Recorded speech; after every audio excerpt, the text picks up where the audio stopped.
Pilha de Gibis.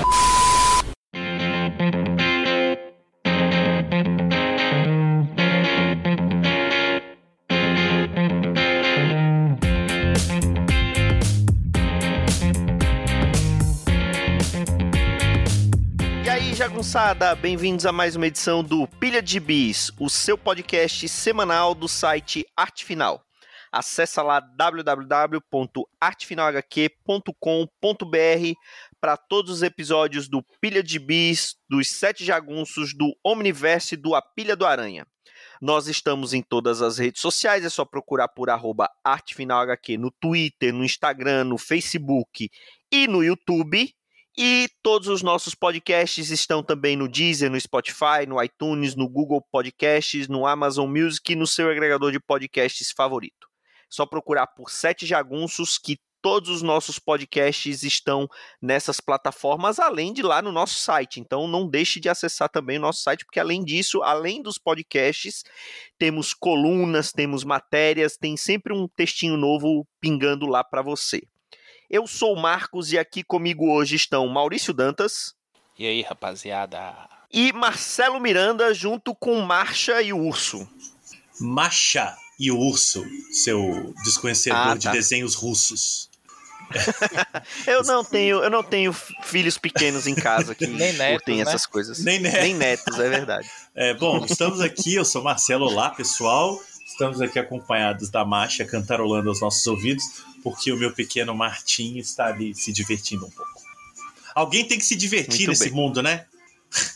É verdade, é verdade. Então, embalados por essa belíssima trilha sonora que eu não vou precisar nem catar para poder colocar no episódio, Marcelo Miranda, diga o que você andou lendo esses dias. Pois é, vou tentar não começar a cantar as músicas da Macha enquanto eu falo. Até porque se você começar a cantar, é capaz do YouTube cortar nosso vídeo, rapaz, vai nos desmonetizar, e não pode. É verdade, não pode. É verdade. Vão achar que a gente é agência de fake news, né? Que o governo tá sendo desmonetizado aí. E olha lá, o Arte Final foi desmonetizado também. Lascou. Olha aí. Bom, não foi uma HQ que eu li esses dias, mas é uma HQ que eu li recentemente. Esse é um pilha clássico mesmo, porque ela saiu já tem um tempo, eu li um pouco depois e estou comentando ela um tempo maior. Mas eu estava buscando aqui coisas que eu gostaria, né, de comentar com vocês, com os ouvintes, e não estava encontrando porque, vai um spoiler aí, eu tenho lido muita coisa para os nossos programas futuros, tanto o 7 Jagunços quanto Pilha do Aranha. Então, né, eu não posso queimar a pauta. Mas encontrei aqui uma bela pérola que foi lançada no Brasil em agosto de 2020, que é o one shot do Coringa, escrito por ninguém menos que o John fucking Carpenter. John Carpenter, né, o diretor aí de cinema de grandes filmes como Enigma de Outro Mundo, Halloween, Memórias de um Homem Invisível, Fuga de Nova York, Fuga de Los Angeles e uma ficha corrida de fazer inveja a todo mundo.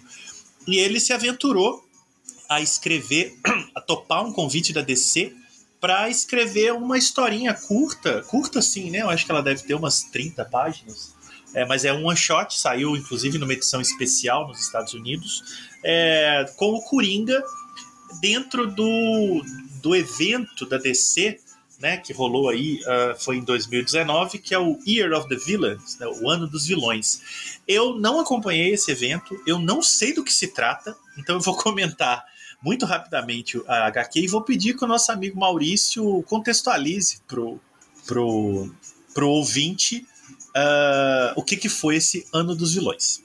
Então, o Ano dos Vilões Coringa, né, é o roteiro do John Carpenter, mas ele também é assinado pelo Anthony Burch. Eu acredito, eu não procurei muita informação disso daqui, que o Anthony Burch foi o cara que, em alguma medida, direcionou o Carpenter na história, né, porque ele não é obrigado a conhecer o contexto do momento na DC, ainda que o Carpenter seja um baita de um nerd, né? Ele costuma dizer na internet que as atividades favoritas dele são jogar videogame, assistir basquete e fazer música, porque ele é músico também, né?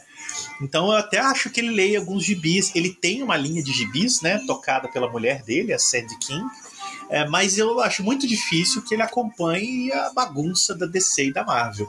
Então eu creio que o Anthony Burch foi o cara ali que fez essa ponte, né, para colocar o Carpenter devidamente dentro dos trilhos do Ano dos Vilões. Mas a história, né, o argumento, o conceito, eu sei que foi dele. Inclusive ele deu algumas entrevistas na época dizendo que ele tinha escolhido o Coringa porque o Coringa é um motherfucking shit, né? É um personagem detestável, né, na essência, e ele achava fascinante trabalhar com um personagem como esse, o que tem tudo a ver com o próprio cinema do John Carpenter. Bom, como eu falei, é uma história que começa no coração do Ano dos Vilões. O Arkham foi mais uma vez destruído, né?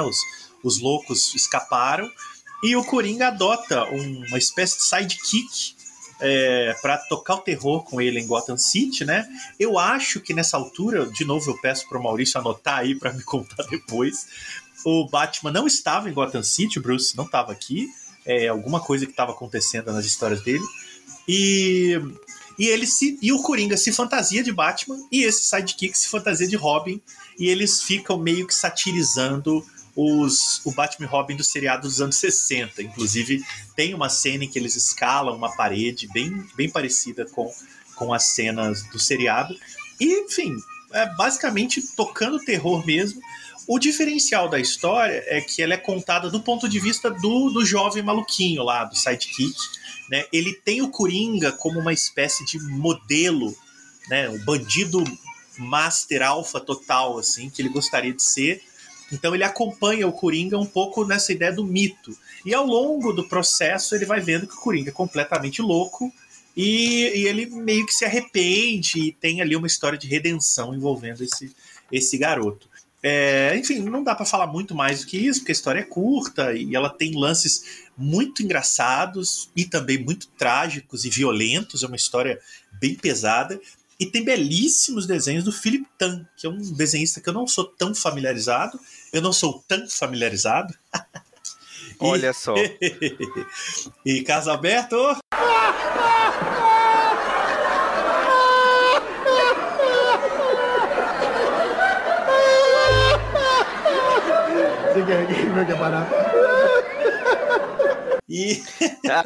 Já entrou aí a risadinha do casal Bé. Mas eu achei muito bom graficamente, é um desenho muito colorido, e aí vai o mérito para a arte final do Mark Deering. Na verdade, estou vendo aqui 4 nomes assim no arte final: Mark Deering, Danny Meek, Jonathan Glampion e o próprio Philip Tan. É muito colorido, tem uma coisa um pouco quase de animação, né? Muita expressividade, é tudo muito exagerado, muito barroco, né? O sangue, a pintura do Coringa, é tudo bem... O sorriso dele é tudo muito rasgado, é muito legal mesmo, assim. A gente vai acompanhando essa história, esse mergulho psicológico no amigo do Coringa, através desses desenhos. Então, foi uma surpresa, né? Eu não por ser o John Carpenter, né? Dele eu não espero menos, mas de ler essa história, né? De encontrar um personagem da DC tratado pelo Carpenter. É bom lembrar que essa história saiu um pouco na época do filme do Coringa, então eu também não acho que essas coisas são deslocadas. Eu acho que colocar um grande cineasta para escrever uma história do Coringa no momento em que o Coringa ainda estava em alta por causa do filme com o Joaquin Phoenix, também não é à toa. É só o nome do Coringa no filme, né? Porque a gente sabe que aquele Coringa do filme não é o Coringa, né? É um outro personagem com o nome do Coringa. Mas polêmicas, isso rende um programa à parte. Mas assim, é o Coringa, assim, né? Tem Bruce Wayne, tem tudo lá. Partimos desse princípio, assim. Mas é um pândego. Mas é uma marca, né? É uma marca. O Joker tava, né? Bombou no cinema. É o personagem reconfigurado, né? Nesse sentido, a gente pode afirmar isso sem problema. Então, eu acho que... E a capa da HQ do Coringa do Carpenter é o próprio Coringa. Ela brinca um pouco com o Hamlet, né? Que ele tá passando tá pintando de vermelho uma caveira, né? Então, tem uma série de coisas legitimadoras nessa HQ que tornaram ela um pequeno acontecimento. A nota final aqui, a gente não pode deixar de reclamar da Panini, então eu vou começar, é que essa história saiu num mix chamado Batman Superman, né, que foi eu não sei se ainda é publicado, porque eu só comprei essa edição, foi a edição número 2, em agosto de 2020, junto com um monte de outras histórias, né, que no caso estavam ligadas ao Ano dos Vilões, mas essa revista, se ela ainda for publicada, ela é uma mensal, né, que o carro-chefe dela era a mensal Batman Superman, né, dos Estados Unidos, e então saiu aqui junto com Batman Superman número 2, né, na mesma edição, e uma outra aqui, eu tô com ela na mão, vou olhar rapidamente, com uma Lex Luthor Year of the Villain, né, que também foi um one-shot, aí o Coringa. Não há nenhuma referência ao John Carpenter, nem na capa e nem na quarta capa, mesmo dizendo na quarta capa, confira nessa edição Coringa, não tem o nome do John Carpenter, e a capa original dessa edição do Coringa, que é maravilhosa, essa que eu falei da caveira, ela está reproduzida internamente, assim, enfiada no meio das páginas antes da história do Coringa, que aliás é a terceira da edição, ainda tem isso. Então, assim, editorialmente a Panini mandou uma bola foraça, enfiando essa história do John Carpenter dentro de um mix qualquer, sem nenhuma referência a ele. Eu realmente não entendi e continuarei não entendendo. Essa revista Superman Batman, eu acho que ela hoje, ela não chega, ela não é mensal, na verdade, isso eu tenho certeza, ela não é mensal. Podia ser que na época que saiu essa história, ela estava com uma frequência mensal justamente porque tinha essa interligação com esse Ano do Vilão, tinha alguma coisa de metal, eu lembro que tinha saído e eram aqueles encadernados que a Panini publicava, que vinha, sei lá, 2 histórias do título que dava nome e vinha mais um bocado para encher linguiça para fazer um encadernadozinho. A Panini meio que abandonou isso, né? Ela acabou fazendo isso com as mensais mesmo, né? Mas com essas revistas mais periféricas ela não faz mais isso. Mas realmente você ter um nome como John Carpenter e você não usar isso para promover a revista é um tiro no pé. E o John Carpenter com o Coringa, que passava por uma alta, né? Ele estava aí valorizado no mercado. Então você tem o Coringa, né, visualmente impressionante, né? O Carpenter, né? Você pode meter na capa lá, história escrita pelo cineasta John Carpenter, sabe? Bota lá, capricha alguma coisa. Eu não sei se eles podem fazer isso, mas enfim, a revista saiu nos Estados Unidos como one shot. Então eu acredito que a Panini não era necessariamente obrigada a lançar essa história dentro de um mix. Ela talvez não pudesse usar a capa da história neste mix, já que ele chama Batman Superman. Vamos partir desse princípio, né? A Panini não deixa. Batman Superman tem que ser a capa relativa ao Batman Superman, que é o caso. Eu acho que aqui é o Adão Negro, né, de Shazam, dando um cacete no Batman e no Superman. Ok. Né, eu sei que no Homem-Aranha, por exemplo, a editora da época, Carol Pimentel, uns anos atrás, falava isso, que a capa era aprovada pela Matriz. Então, eles que decidiam. Eu acho que, né, a gente questiona, mas a Matriz a gente acaba tendo que respeitar, porque eles que licenciam. Agora, eu acho muito difícil que a Panini tenha sido obrigada a enfiar a história do Coringa neste mix. Aí eu acho que é uma questão de escolha editorial local. Agora o mais surpreendente de tudo isso que você falou é você falar que os desenhos do Philip Tan estão aceitáveis. Hein, Maurício? Eu tava esperando aqui minha deixa pra criticar isso, né? Philip Tan, pelo amor de Deus. Philip Tan, Tony Daniel, aquele outro lá que eu esqueci o nome agora, que fez o primeiro arco do Tolkien, até o Dave Finch, né? Minha Nossa Senhora, ali é complicado. Não, mas desses todos aí que você falou, o Philip Tan ainda é pior. Não era ele que tinha um traço meio mangá, gostava de fazer. Eu sempre confundo ele com o Billy Tan. Eu sei que é tudo ali da mesma. É tudo da mesma família. Tudo que é da Top Cow lá do Mark Silvestre. Eles dois estão naquela mini que saiu aqui do Mephisto, que os personagens da Marvel encontram os personagens da Top Cow, lembra? A Motoqueiro Fantasma e... Lembro, isso é sensacional. Gibi flip-flop, você virava assim. Eu lembro disso. Maurício Dantas, essa lista que você fez aí de desenhistas, eu acabei de desclassificar o Philip Tan, já não gosto mais. Que volúvel. Não, eu sou volúvel. Quando o meu interlocutor claramente entende melhor do assunto do que eu não tenho nenhuma dificuldade de identificar que a falha é minha. Eu não conheço o trabalho do Philip Tan, e pela lista que vocês estão falando do que ele desenhou, eu realmente não. Acho que eu nunca me deparei com ele, porque eu não. Tem um monte de coisa que eu não acompanho tanto assim. Me chamou a atenção aqui, provavelmente porque eu estava imbuído da história do John Carpenter, mas agora, quando você listou essa galera do mal aí, olhando aqui, é complicado. Mas, enfim, eu queria saber se você gostou do Philip Tan na história do Coringa, Maurício, que eu sei que você leu. Não, pior que não li, não. Eu confesso que eu só tive conhecimento dessa história. Uhum. Eu só tive conhecimento dessa história porque você comentou quando saiu. Eu lembro de você mandar foto até e tudo mais e reclamar que a Panini não alardeou em momento nenhum que tinha uma história do John Carpenter ali, que provavelmente ninguém lá dentro nem sabe quem é o John Carpenter, né? Porque é bem provável mesmo. Isso aí é fazendo justiça, quem disse isso foi você. Então tá bom. Vou te dar o mérito. E aí, não me chamou a atenção muito, Marcelo, essa época aí. Eu não li nem Scan nem da Panini, porque isso aí, bicho, esse ano do vilão, é uma continuação da Liga da Justiça do Snyder. Nossa. Que é um pós-DC Metal, que é um pós aquela minissérie que eu esqueci, que é uma gincana lá dos heróis com as 4 forças que governam a realidade, não sei o que lá. Que é o que dá o começo da liga do Snyder, né? Do Scott Snyder. Não o Zack Snyder, mas Snyder no nome, a gente já sabe que é pra fechar os olhos e rezar pra acabar logo. Como disse o Marquito aí, é tudo da mesma família, né? Então...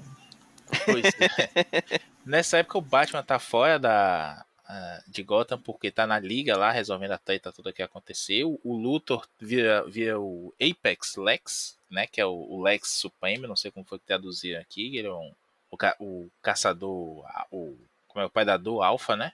Que ele se torna porque ele recebe lá os poderes da Perpétua, não confundir com a Perpétua da Tieta. Vai saber o que ele tem guardado na caixinha, né? Pois é. Tem uma caixinha, viu, na história, inclusive. Olha. E aí essas histórias são de uma das fases lá que tem, né? Que o Luthor chega e faz ofertas de poderes e de segredos para os vilões. Aí depois ele junta esses vilões e aí tem uma pancadaria, a Liga da Justiça contra esqueci lá como é a Sociedade do Destino dele, esqueci o nome que tem aqui. Enfim, e aí eles acabam fazendo uma maluquice, uma farofa terrível, assim, eu não sei nem explicar palavras para resumir isso. Cara, mas tem cara, então, viu? Só de folhear, o negócio tem cara de ser um lamaçal fedorento, assim. Eu tô dando uma olhada aqui quando a gente conversa e tô vendo que esses one-shots que tiveram dos personagens, assim, vários são bem elogiados, Marcelo. Eu não sei os outros, mas realmente, você pegar um nome como o John Carpenter, até aí pelo menos o interesse, né? E a gente sabe que um cara com esse nome não ia fazer uma besteira grande, ainda mais sendo fã da mídia. Eu fiquei até interessado aqui de ver se tem mais gente interessante fazendo os outros, assim. Eu não achei nada, assim, que fosse fora da curva, né? Tipo, o John Carpenter é um cara que vem de outras áreas, né? Apesar de, no Brasil, praticamente ninguém conhecer a faceta de quadrinho dele. Eu até um dia quero comentar no Pilha, ele tem uma linha que eu falei, né? A Storm King Comics. Mas pelo que eu andei olhando, os autores dos outros one-shots são autores das casas. Então, na própria edição aqui que eu tenho, o one-shot do Luthor é do Jason Latour com desenhos do Brian Hitch, por exemplo. Quer dizer, você pega ali umas figuras estreladas, mas não é ninguém assim de fora, né? É só o do Carpenter mesmo, mas eu posso ter comido alguma mosca aí, não sei. Bom, eu vou continuar então em Gotham, já que o Marcelo falou de Coringa. Eu vou falar do último volume da coleção que a DC lançou em comemoração aos 25 anos da Queda do Morcego. Foram 9 encadernados, pegando desde o prelúdio da Queda do Morcego até esse encadernado que não é bem queda, mas é o pós-queda, então é interessante por ser a primeira história do Batman, do Batman Bruce Wayne pós-queda, que é o Batman Troika, A gente, quando fez o especial dos 80 anos do Batman, a gente sempre comentou essas histórias essas histórias do Batman, né? E falou um bocado de queda. E essa coleção é a coleção, assim, talvez mais completa dos encadernados da Queda do Morcego que saiu lá nos Estados Unidos, né? Quem me chamou a atenção por essa coleção foi o Maurício Dantas. Então, eu tenho ela quase completa, só tá me faltando o Filho Pródigo, que eu acabei não comprando, né? Tava esperando uma promoção, só que aí nesse meio tempo chegou Paulo Guedes, esgotou lá na Amazon e você só acha em Marketplace por míseros R$ 1.000. Então eu acho que eu vou ficar sem ela ainda por um bom tempo, enquanto a DC não resolver relançar, republicar ou conseguir num preço não exorbitante. Mas assim, por que essa história, que esse encadernado tá na coleção?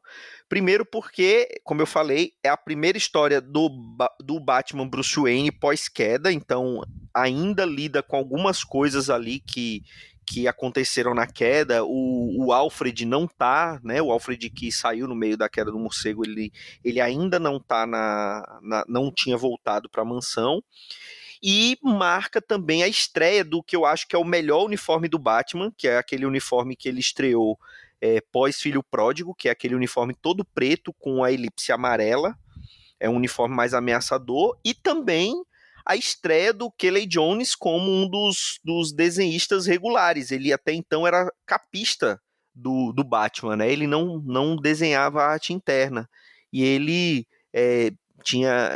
Salvo engano, essa é a primeira história que ele desenha, porque essa saga Batman Troika, ela se dá durante um único mês, então só tem um número de Batman, um de Detective Comics, um de Shadow of the Bat e um de Robin, que é onde a história se conclui, né?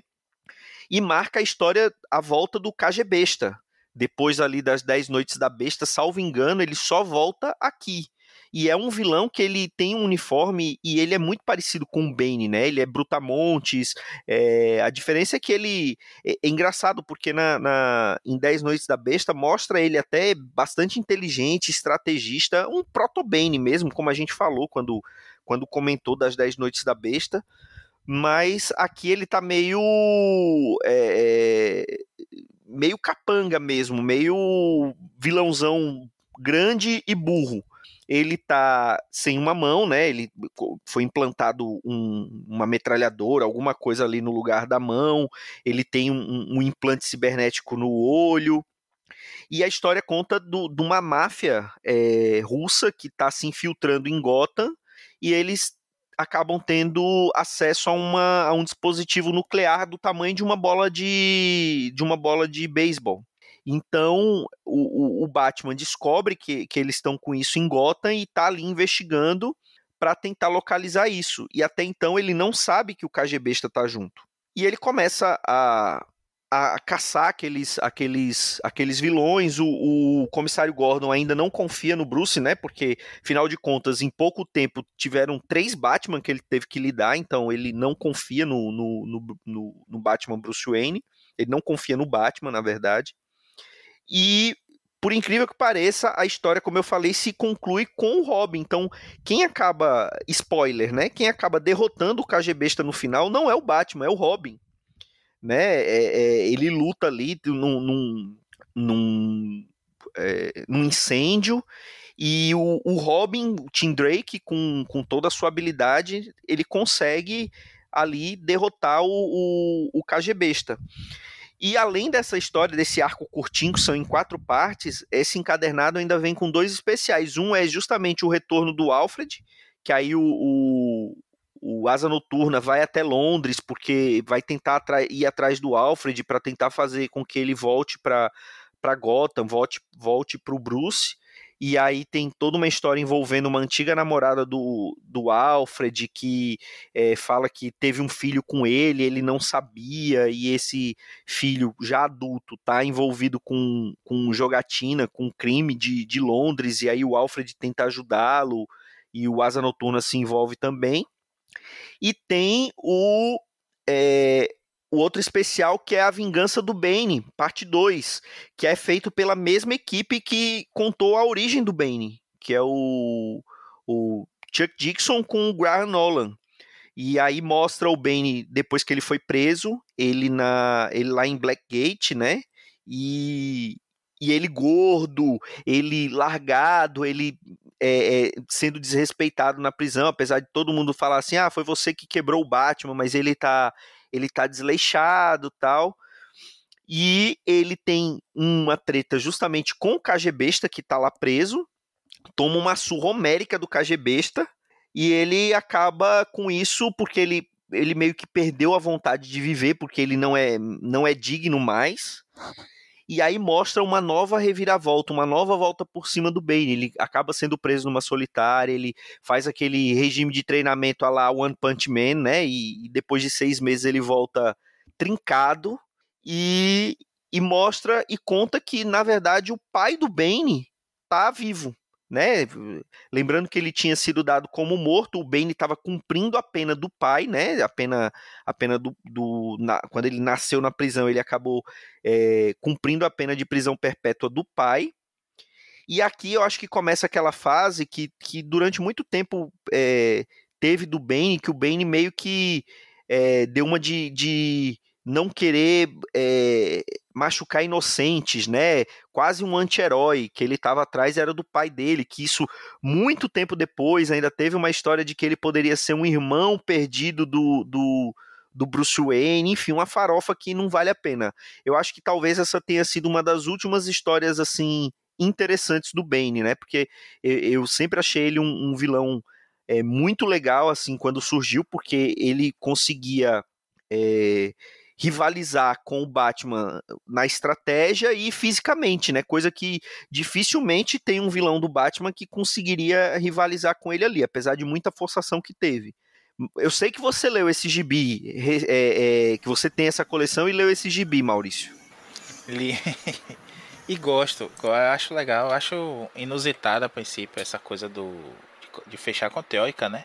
Porque não teria tanto a ver assim, mas até considerando a importância do 10 Noites da Besta e tudo mais que a gente já comentou aqui diversas vezes, é um fechamento legal e tem essa historinha bacana do Bane. Eu gosto dessa fase e é legal que a gente está vendo agora a Panini publicar umas coisas aí que é inéditas no Brasil até agora, e você complementar vendo a queda, esse pós-zinho aí, o que a gente já comentou até há algum tempo no Pilha, como você disse, do Filho Pródigo, né? E agora a gente falar de teórica aqui, dá uma sequência bem legal, mas infelizmente tá difícil mesmo de colecionar. Eu consegui fechar essa coleção antes do Paulo Guedes atacar, né? E daqui a pouco tá perguntando aí, qual é o problema de uma Epic Collection tá custando R$250? É bem a cara dele, né? Mas é um gibizinho bem bacana, eu acho honesto, gosto da história, acho o KGB um personagem bem besta, na verdade. O nome tem tudo a ver com o personagem, mas as histórias que ele aparece geralmente são interessantes. Claro que não estou falando aí da aparição recente dele tomando um cacete do Batman no meio da neve, enquanto o Batman conta uma historinha que o pai dele contava para dormir, e o KGB lembra da historinha russa que o pai dele também contava para dormir quando era pequeno. Desenhada por quem? Por Tony Daniel, que eu acabei de xingar. Olha aí. Tudo se fecha, né, no Pilha de Gibis. Tá vendo? Olha, e eu li essa história aí no Batman Vigilantes de Gotham, número 4. Publicado em 97. E com uma capaça, eu tava pesquisando para lembrar, né? A capa do Kelly Jones e ele voltou, né? E o Batman atacando agora, infeliz aí, garras de morcego. É ou não é o melhor uniforme do Batman? E essa capa gostei, ela é maravilhosa. Cara, sempre gostei. Eu lembro daquela, não sei se era uma capa ou se era uma cena interna, né? Agora eu não me lembro dele agachado, também do Kelly Jones, né? Parecendo uma cena.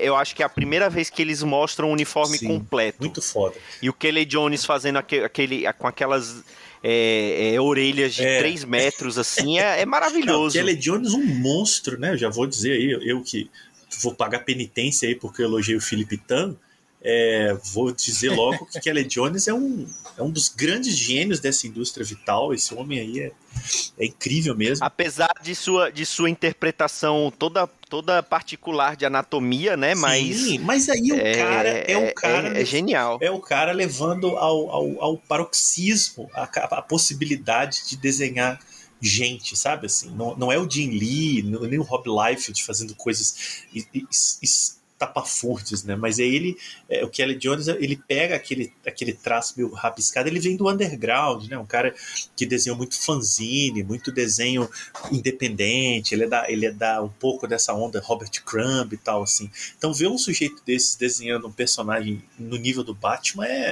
não pode ser parecido com nada, assim. Ele não pode parecer com o Graham Nolan, sabe? Que é mais realista, uma coisa mais equilibrada. Então ele tem que ser meio doente mesmo, assim.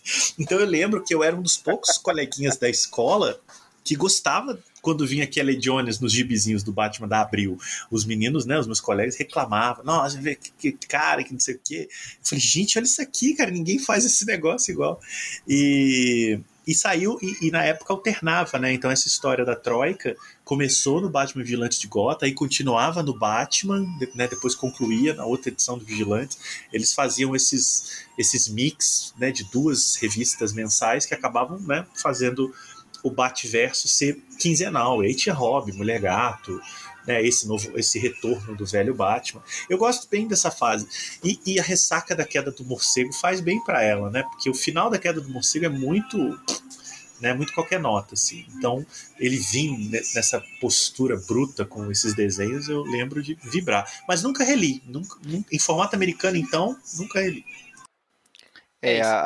A Panini tá lançando a queda, mas ainda tem Filho Pródigo, salvo engano, não sei se na coleção da Panini ou na coleção da Egomós, numa das duas coleções, né? Ou na coleção Grandes Clássicos, ou naquela coleção exclusiva do Batman, a Egomós tá lançando, mas salvo engano, em nenhuma das duas sai Troika como parte da queda. Ainda publicam o Filho Pródigo, que foi meio que um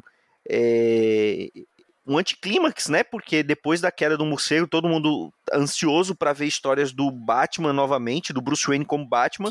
Ele volta a dar lá um cacete no John Paul. O John Paul meio que se arrepende do que fez. E aí, eu vou ali. Fica aí, Dick, no meu lugar um tempinho. Então, apesar de Filho Pródigo ser uma história muito legal, né? Mas ele volta, bate o cartão e sai de férias de novo, né? Tipo assim, até mais um dia acumular. Milionário é uma beleza, hein? E ele na época tinha arrumado uma namorada, né? Ele já não tava namorando a médica lá que cura ele. Então doutora Shonda. Ele tava dando uma curtida, tentou, né? Não, mas aí ele não chegou nem a curtir, porque ela que é a história lá da cura milagrosa dele, né? Que ela tinha poderes e ela usou esses poderes, só que cada vez que ela usava, a mente dela regredia para um estado infantil. É verdade. Nossa senhora. E aí quando termina a queda, ela tá com o corpo adulto, mas ela tem a mente de uma criança. Então termina com o Bruce colocando ela meio que num asilo, num abrigo, uma coisa assim, uma coisa muito de alto padrão e tal, mas ela tava ali, né? Ela se sacrificou pra poder curar ele. Depois reclamam do pacto do Homem-Aranha, né? Mas vamos lá. Agora, não vi ninguém parar de ler Batman nessa época, né? Mas o Homem-Aranha não pode ir lá conversar com o capeta. Ai, parei de ler, não quero ler nunca mais. Agora, mas vamos respeitar o Bruce, né, galera? Ele ficou quanto tempo paralítico? O cara recupera a energia, ele quer curtir, vai pra praia, vai pro Havaí, vai aproveitar. Não, mas eu gosto da queda do morcego, a gente já gravou sobre isso, já falou disso, mas esse final realmente anticlimático pra caramba, e essa resolução da coluna dele, bicho, só uma coisa é pior do que essa resolução da coluna no gibi, que é a resolução do problema da coluna no filme. Era o que eu ia falar. Eles conseguem meter a mão no cocô mais fundo ainda, né? E cheirar e dizer que tá gostoso, porque nossa senhora, bicho, aquele negócio parece que deslocou um ombro, né? Não, ele não quebrou a coluna, não, ele deslocou um ossinho só assim. Não, mas eu tenho um toque aqui, botar essa felda gigante em você vai ficar pendurado aí, daqui a 2 dias a gente volta. um doin nele, né? Um troço assim, um pula pirata, alguma coisa, que ele ficou bom. Pula pirata foi foda. Agora eu gosto muito daquela parte do Batman treinando de novo, Bruce, né? Treinando de novo pra se tornar o Batman novamente, reassumir o manto, ele vai atrás da Lady Shiva e tudo mais. Tem uma Sim, coisa sim, sim. meio tokusatsu até, que ele luta no meio dos carros numa edição. Adoro aquela edição, eu li aquela edição amarradaço e reli pra caramba isso. E quando eu comprei o volume aqui, eu pulei, eu li antes do volume anterior. Porque eu Essa queria daí é reler essa justamente a história que ele tá treinando pra poder destronar o Jean-Paul, né? Isso, e a Shiva diz que ele só vai conseguir tá pronto quando ele matar alguém, ele se recusa a matar e tudo mais. Tem um drama bem legal. Ele faz lá todo um processo que todo mundo acha que ele matou, inclusive a Shiva acha que ele matou, mas ele não matou, ele fez lá alguma coisa ele simula a pata do dragão, um negócio desse. É isso. Aquilo dali quando ele vai é quase aqueles torneiozinho, né, de arte marcial que vai aumentando o desafio, né, a cada mestre, porque essa história é sensacional também.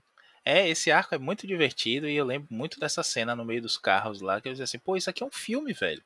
Foi a primeira vez que eu, moleque, lá entendi que gibi é só uma mídia diferente, mas dá pra contar a mesma história, contando filme e outras coisas, claro, com suas adaptações. Mas eu achei aquilo genial, assim, e saiu numa mensalzinha e ninguém fala disso. Tipo aquela história do Demolidor que eu falo sempre, né, que sai aqui numa Super Aventuras Marvel, que é só ele evitando assassinatos durante 34 horas.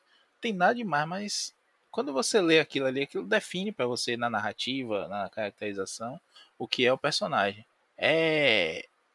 Não precisa de capa dura, não precisa de edição de luxo, não precisa de selinho adulto, nem nada. Faz você viajar, você lê hoje amarrado como você leu quando era moleque e leu isso pela primeira vez, sabe? Isso é bom demais. Gibi em sua essência. Emocionei, desculpem, amigos. Então, engula o choro e fale do gibizinho que você leu. Vou falar de outra coisa que tem a ver com a nossa infância, a nossa juventude, né? Quer dizer, eu já nem era nascido. Você é velho demais pra eu ser jovem na época. Você já não era nascido? Que construção louca. Parece o Vitor Zambuja trocando as palavras. Pô, é mesmo, né? Foi uma crise no tempo que aconteceu aqui. A gente tá falando muito de DC. É verdade, fica todo mundo meio perdido. É melhor ir pra Marvel e falar a continuação do nosso Sete Jagunços sobre o Ultraman da Marvel, na verdade, né? A gente falou há um tempinho que foi justamente o aniversário, na época do Ultraman Day. O Marquito, sempre muito atenado nas datas, pautou os Sete Jagunços devidamente. E a Marvel lançou, depois daquela primeira minissérie do Ultraman, uma nova, né? As provações do Ultraman, The Trials of Ultraman, que é a continuação direta mesmo daquela mini. Muito interessante isso da Marvel, não lançar uma mensal do Ultraman, lançar a história em minisséries, né? Que vão seguindo a cronologia. Se der certo, continua, lança mais uma minissérie. Se acabou o interesse para a história ali e não tem problema. Já tem o encadernadinho pronto para ser lançado depois.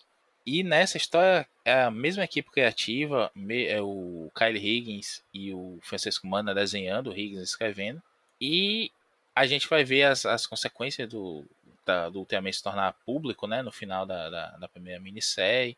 A patrulha científica acaba esclarecendo que existem mesmo os kaijus e que tem a ver com aquela coisa das energias negativas e tudo mais. Ela assume um uniforme, né, a patrulha assume um uniforme laranja muito parecido com o da série original do Ultraman, para deixar mesmo essa referência. E dentro da história a explicação é que eles têm que ser mais amigáveis ao público, né? Eles eram vistos muito tipo... Sabe quando a gente tem filme que o personagem principal é da polícia e aí aparece os caras do FBI, tomam o caso, são sempre brutos e fechados e meio vilões assim. Então a patrulha científica é assim na história, e agora tem que ser mais amigável. A gente vai ver também o Damora Bosch, que a gente sabe que é o Ultra Seven, né? Que voltou no final da primeira minissérie. Ele tá meio deslocado no tempo, porque para ele não se passaram nem 2 dias, mas ele tá fora da Terra há bastante tempo.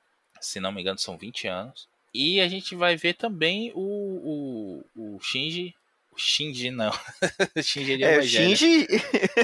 eu fui ver aquela porra daqueles filmes, Marco, do... Dãozinho curtiu. Dãozinho e Nick curtiam, né? Fui ver aquilo ficou na E, minha o, e cabeça agora. O Alan está deixando de nos ouvir exatamente agora. Com certeza ele deu stop no programa. Mas o Shin Hayata, que é o Ultraman, está entendendo lá, se lidando melhor com o Ultraman, que conversa com ele, né? Na série original, a gente comentou isso no Sete Jagunços, o Ultraman apenas fala, se comunica através de sonhos, né? Muito mais imagens, uma coisa meio até de pesadelo mesmo. Aquela entidade lá de luz, né? O subconsciente dele apontando as coisas e andando para os lugares, para ele ter que interpretar o que está sendo dito. Aqui no gibizinho, não. É mais direto, o Ultraman explica para ele, né? O que é, conversa com ele, eles mudam de personalidade quando se transformam, né? Fica mais ou menos tipo o Capitão Marvel do Peter David, que um conversa com o outro, mas só um assume o corpo na nossa realidade de cada vez. E, bicho, é divertido, viu? A forma como ele vai explorando lá, tanto a conspiração toda que tem por trás da história dos kaijus, quanto que ele brinca lá com a coisa de fake news, porque a galera se recusa a acreditar que os kaijus existem de verdade, que aquilo é uma forma do governo deixar as pessoas dentro de casa assustadas e achando que uma organização misteriosa pode cuidar da sua vida melhor do que você mesmo. Aí tem um cientista ricaço lá, um Elon Musk, que diz, não, eu vou criar meu próprio kaiju. E, na verdade ele faz um robô, um Mechagodzilla, né? Só que ele vai ativar esse Mechagodzilla dele no Ártico, onde tem um kaiju dormindo que sente aquela energia toda do reator do bicho e tudo mais e desperta. E aí, por incrível que pareça, isso é televisionado pro mundo todo e ainda assim tem gente que vai achar que é fake news, porque aquilo é uma montagem, aquilo é um deepfake, isso e aquilo, e isso é uma parte das energias, né, de conspiração e tudo mais que acaba atraindo mais kaijus. E tem um final com um plot twist bacana. Agora eu não sei como é que ele vai seguir daquilo ali, não, porque muda o conceito de um personagem que é herói pra virar um vilão, ou no mínimo um vampiro ali das energias, que eu não vou entrar em detalhes, não. A arte continua muito boa, as capas continuam do Arthur Adams, muito legais, e a história avança bem. Já tá prometido aí o próximo, que vai ter a Ultra Seven no título já. Ele já vai ganhando aí algum destaque ao longo dessas edições. Pequeno, mas vai ganhando. E a história flui muito bem. Não tem nenhuma relação com o universo Marvel. O gibi é da Marvel, é verdade, mas acho que a gente nem deixou isso claro no Sete Jagunços. Mas não tem interação como os gibis antigos do Transformers, o Shogun Warriors e outras propriedades que a Marvel pegava. Não tem nada disso. Não tem o Ultraman lutando com os Vingadores, com o Homem-Aranha, nem nada disso. Está sendo lançado pela editora, mas é na sua realidade à parte ali, que não se fala de nada da Marvel. Não só porque não se passa nos Estados Unidos, mas porque não tem nenhum daqueles conceitos também, Wakanda, Vibranium e Doutor Destino e isso e aquilo. Até porque o Doutor Destino com certeza ia atrás do poder dos kaijus se ele soubesse que existe, né? Ou ia procurar se tem kaiju na Latvéia. Eu acho bem bacana essa iniciativa dessa parceria da Marvel com a Tsuburaya. A gente falou um bocado da primeira mini, eu fiquei interessado em ler essa segunda mini, acabei pegando os primeiros números, mas acabei que ainda não li. E como você falou, essa outra mini já concluiu, não foi? Essa segunda do Trials? Já tem um mês mais ou menos aí que acabou. Pronto, e pelo jeito tá dando certo, né? Porque já deixa o gancho pra próxima, né? Você falou já vai ter aí com o Ultra Seven. Eu acho interessante que isso continue e que venham os outros Ultras, né? Ultraman Tiga, toda a família Ultra acabe aparecendo aí de alguma maneira nesses gibis. Eu achei bem legal essa primeira mini, vou ler essa segunda de certeza. Essa segunda tá na mesma pegada, como eu falei, a história cresce e é bem divertida mesmo, assim, não tem muita explicação, muita intriga paralela, mas não fica chato em momento nenhum. Ultraman é da sua época, né, Marcelo? Curiosamente, eu tenho muito pouca familiaridade com Ultraman. Vi alguma coisa e tal, mas dos tokusatsu, dos kaiju e dos seriados japoneses, é um dos poucos que é um dos que eu tenho menos familiaridade. Ou porque nas reprises que tinham, talvez não tivesse no canal onde eu morava, no interior de Minas, nem todos os canais pegavam lá, ou porque realmente já não estava reprisando mais, eu não sei direito, eu não sei até quando ela foi sendo reprisada no Brasil, né? Então eu tenho muito pouca familiaridade. Eu aprendi bastante nesses 7 jagunços que vocês fizeram. E tô bem ligado aí, que estão para lançar algumas coisas no Brasil também, de personagens similares e tal, mas não é da minha época necessariamente não, senhor Marcos Felipe. Lembrando, já que pra gente fechar mais um ciclo aí do Pilha, e Marcelo começou falando de um autor de cinema, né? Quem é muito fã de Ultraman é o Guilherme Del Toro, que inclusive quando ele foi promover algum filme no Japão, não lembro qual foi agora, foi o Hellboy mesmo, enfim, ele se divertiu muito porque a galera sabia que ele era fã do Ultraman e levou lá o pessoal vestido com os kaijus pra tirar foto com ele, e ele fanboyzou total, tirou foto, postou as selfies no Twitter dele, no Instagram e tudo mais. O Del Toro é um nerdão também, né? A gente falou isso mais cedo, do John Carpenter, mas o Del Toro talvez seja o Ultra Master Blaster nerdão, assim, e ele não só é muito fã do Ultraman, mas ele fez um filme inteiro para homenagear o quanto ele ama os kaijus, que é o Círculo de Fogo. Aliás, um filmaço, assim, né? E é uma homenagem do Guilherme Del Toro, quer dizer, uma homenagem milionária, né? A gente fala homenagem, parece que o cara fez de, né, nossa, eu sou bonzinho, vou fazer, não. Baita de um... Fez pra colocar no YouTube. Baita de um orçamento, mas é que bancaram um projeto muito pessoal dele, né, que é homenagear, e é uma ultra produção hollywoodiana de monstro gigante, totalmente inspirada em histórias de kaiju, no Ultraman e em vários outros. Então, ele não só é um mega fã, mas ele deu a sua contribuição. Círculo de Fogo é muito, muito bom. A continuação é que não é essas coisas todas, não, né? Ele só produziu. Eu acho bom, mas não é... Acho que não tem aquela pegada, mas ele só assinou, ele só botou lá o nominho dele, né? Já não tem nada a ver com ele, não. Bem abaixo do primeiro, com certeza. Inclusive é isso, ele foi divulgar o Círculo de Fogo mesmo no Japão. Legal. Tem tudo a ver, né? Porque, nossa, é um filme, inclusive, olhando pro mercado japonês, né? Que esse povo não é bobo. Total. Agora, eu gosto do segundo também. Inclusive, estava passando na Globo recentemente. Aí eu percebi que eu preciso rever, que tem umas coisas que eu não lembro. Mas agora, com certeza, não chega aos pés do primeiro filme. É divertidinho e só. Tem um anime de Círculo de Fogo. Sim. Agora, que também é bem assinado por ele na produção também. Virou uma franquia, né? O negócio funcionou, virou uma franquia. Mas o anime é bem legal mesmo. Eu vi uns 3 episódios, é bem legal. Olha aí. O anime se chama The Black. Pacific Rim The Black. Tinha na Netflix, ou tem na Netflix? Eu acho que tem ainda. Eu acho que esteve na Netflix, sim. Mas é muito legal mesmo. E é isso. Eu acho que falamos um bocado de gibizinhos aleatórios. E de cinema, olha só que beleza. Olha aí, tá vendo? Afinal de contas, temos o presidente da Associação Brasileira de Críticos de Cinema no nosso podcast. Então, parabéns, Maurício ele Dantas. agora, como agora ele é uma pessoa ainda mais importante, o Marcelo Miranda agora está exigindo que toda a participação dele aqui no Pilha a gente tenha que falar alguma coisa de cinema também, que é para justificar a participação dele aqui. E eu já exigi o aumento de salário pro Dãozinho. Falei com ele que eu não vou aceitar continuar recebendo a mesma coisa, que agora o meu passe aumentou e ele tá avaliando. Ele falou que o máximo que ele pode pensar em fazer é parar de te chamar de cinéfilo. Talvez vai ter que ser, né? Essa é minha grande surpresa de 2021, né? Depois de sobreviver à pandemia, ao grosso da pandemia, agora estou imunizado já. Com as 2 doses. Espero que a terceira dose para idosos chegue logo aqui para mim também. Mas eu sempre fui uma pessoa reta de caráter, uma pessoa limpinha, Marcos. Eu agora estou me relacionando com cinéfilo.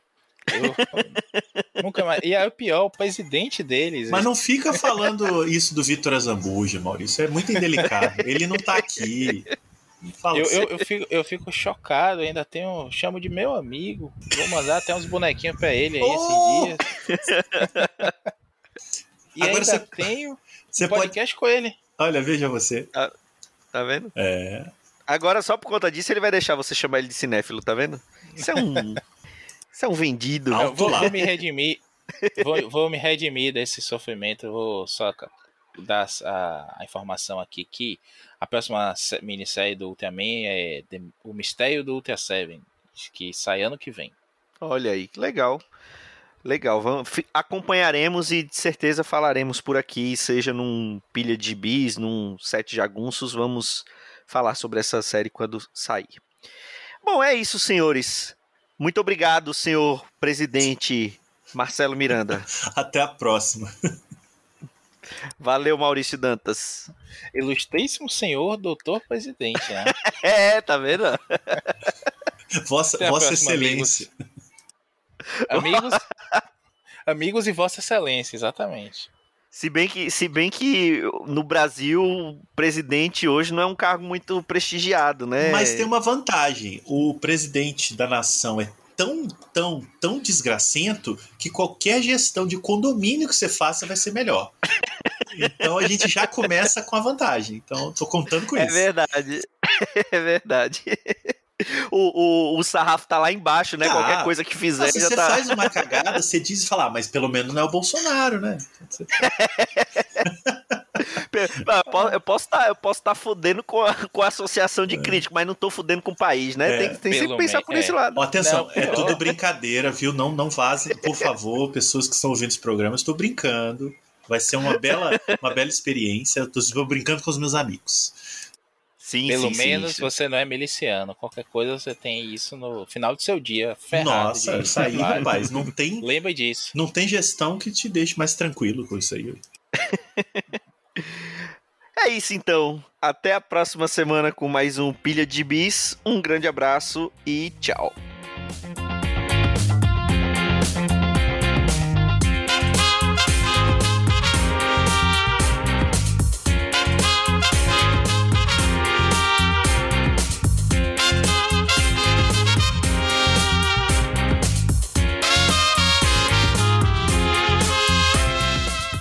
Esse foi o Pilha de Gibis, mais um podcast com o selo dos cabras de qualidade do Arte Final. Gostou do que ouviu aqui? Compartilhe e acesse o site, tem muito mais conteúdo de qualidade esperando por você. Vai comprar seus gibis na Amazon? Compra acessando os nossos links. Você vai ajudar a manter esse trabalho. www.artefinalhq.com.br